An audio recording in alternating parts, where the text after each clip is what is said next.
CM KCR నేతృత్వంలో తెలంగాణ అభివృద్ధి చెందిందన్నారు MP Venkatesh. రాష్ట్రంలో కొత్త కొత్త ప్రాజెక్టులతో పచ్చదనం వెలజిల్లుతుందంటూ కొనియాడారు.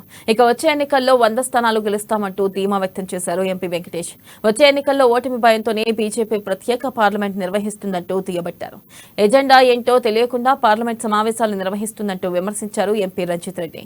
మహిళా reservation bill, OBC reservation bill వెంటనే పార్లమెంట్లో ప్రవేశపెట్టాలంటూ డిమాండ్ చేశారు.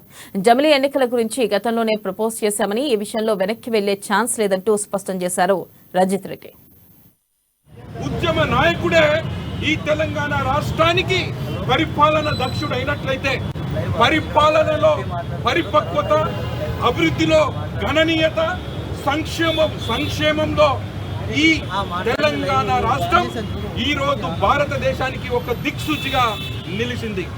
గౌరవ ముఖ్యమంత్రి గారు తెలంగాణ రాష్ట్రం ఏర్పడిన తర్వాత నీళ్లు, నిధులు, నియామకాలు అనేటటువంటి నినాదంతో ఏర్పడ్డటువంటి తెలంగాణలో నీటిపారుదల రంగంలో ఒక అద్భుతమైనటువంటి మార్పులు తీసుకురావడం జరిగింది.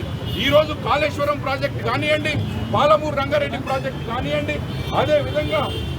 అదేవిధంగా ఈరోజు నెక్స్ట్ రాబోతున్నటువంటి సీతారామ ప్రాజెక్టు కానివ్వండి, ఇలా ఈ తెలంగాణ రాష్ట్రం ఈరోజు వ్యవసాయ పంటలతో, పచ్చదనంతో, వ్యవసాయ రంగంలో, ఆహార ధాన్యాల ఉత్పత్తిలో రైస్ బౌల్ ఆఫ్ ఇండియాగా నిలిచిందన్నటువంటిది వాస్తవం.